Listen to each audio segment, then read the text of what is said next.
El Museo Judío del Perú, o Centro Educacional Holocausto y Humanidades, fue fundado en 2010, en un área construida dentro del Centro Cultural y Social Sharon y es la primera institución de este tipo en el Perú. Está ubicada en el distrito de San Isidro. Su misión es presentar, preservar y explorar la historia de los judíos en el Perú. Trabajar con jóvenes y estudiantes creando en ellos valores que le permitan adquirir conciencia y ser sensibles a los peligros latentes que encierran el racismo y la discriminación.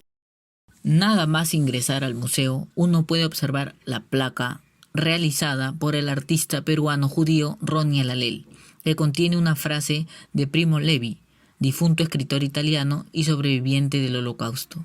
A la izquierda, un árbol que representa a los 6 millones de judíos fallecidos en el Holocausto, que protegen a los demás y además genera concientización sobre lo sucedido. El Holocausto, la pesadilla judía. La palabra holocausto proviene del griego holocauston, holos todo y causto quemado. Es decir, holocausto significa totalmente quemado por el fuego. Holocausto, la Shoah, como se conoce en hebreo, significa catástrofe. Se calcula que fueron 6 millones de judíos asesinados por el Einsatzgruppen, el equipo alemán integrado por personal de la SS y de la policía, con el fin de asesinar a personas judías. Esto entre 1933, desde la llegada de Hitler, hasta 1945, que marcó el fin de la Segunda Guerra Mundial. La causa más directa es que los nazis pretendían erradicar a los judíos, pero su espíritu asesino no surgió de la nada. La ideología antisemita nazi debe entenderse en un contexto más amplio, de siglos de hostilidad hacia los judíos, racismo y nacionalismo moderno, a menudo por cuestiones religiosas. Los judíos fueron considerados responsables de la muerte de Cristo. En Rusia, después del asesinato del zar Alejandro II en 1881, se produjeron pogromos, es decir, incidentes violentos donde los judíos fueron atacados y asesinados en grupo. Con el surgimiento del pensamiento racial en el siglo XIX, se originó la idea que los judíos constituyen una raza diferente, que no pertenecían al pueblo o nación donde se encontraban. Hitler dejó entrever tanto en su libro Mi lucha, Mein Kampf, o en sus discursos, que odiaba a los judíos y que no existía lugar para ellos en Alemania. En 1935, con las leyes raciales de Nuremberg, los judíos pierden derechos y se convierten en ciudadanos de segunda categoría. Ya en 1939, tras la invasión alemana a Polonia, son alojados en guetos, áreas semejantes a una prisión. A menudo, varias familias deben compartir una misma vivienda, reina el hambre y la falta de atención médica. El 20 de enero de 1942, en la conferencia de Wannsee, funcionarios nazis discuten la ejecución del plan de asesinato de los 11 millones de judíos que vivían en Europa. En Chelmno utilizan gas por primera vez para el asesinato de judíos polacos. Para los oficiales de las escuadras, este método era considerado mucho más rápido y menos estresante que dispararles directamente a las personas. Víctimas asesinadas inmediatamente después de su llegada en las cámaras de gas con las emisiones de motores diésel. Los campos de Auschwitz y Treblinka fueron creados en la operación Reinhard. Dicha operación culminó en noviembre de 1943. Los campos fueron desmantelados y los cuerpos de las víctimas desenterrados y quemados. Seguidamente, los nazis plantaron árboles para borrar sus crímenes. Berlín se rindió ante las fuerzas soviéticas un 2 de mayo de 1945. 6 días después, el 8 de mayo, es proclamado el Día de la Victoria en Europa. Los niños, no ajenos a esta situación, fueron especialmente vulnerables a la persecución de los nazis, atacados por supuestos motivos raciales, a otros por razones biológicas, pacientes con discapacidades físicas o mentales, o debido a su supuesta resistencia a actividades políticas. La Alemania nazi y sus colaboradores asesinaron aproximadamente a 1.5 millones de niños, de los cuales 1 millón eran judíos. Algunos adolescentes, judíos y no judíos entre 13 y 18 años, tenían más probabilidades de sobrevivir, ya que los podían usar para trabajos forzados.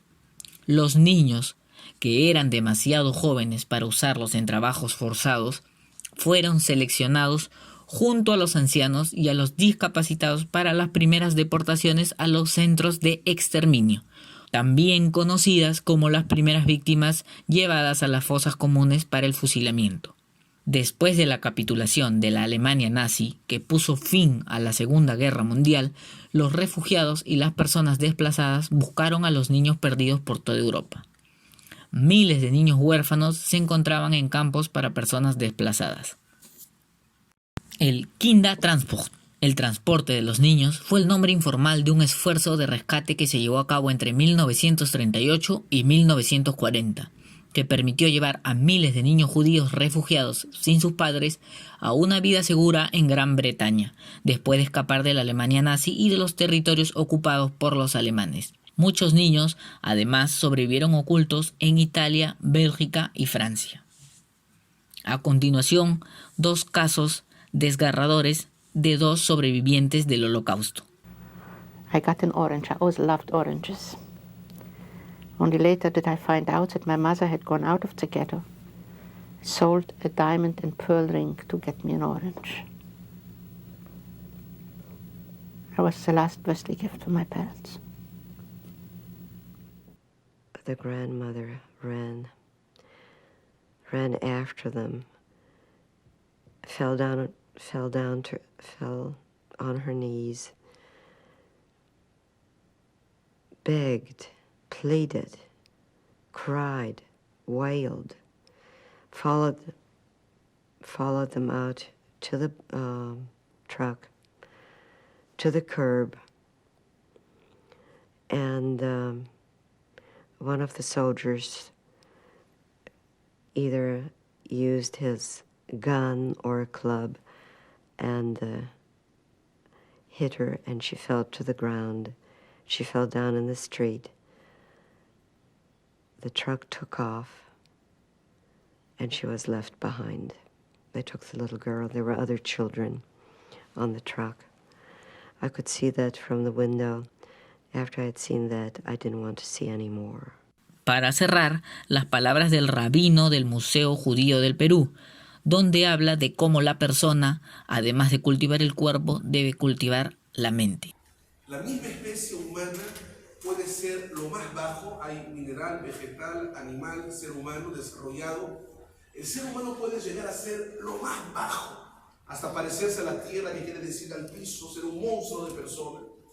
O puede desarrollarse sus virtudes y lograr ser la mejor versión de sí mismo hasta lograr ser parecido a su creador. ¿Cómo puede ser? En la misma especie humana conocemos personas terribles que fueron capaces de asesinar cruelmente a niños, a mujeres, a personas, bueno, sin razón.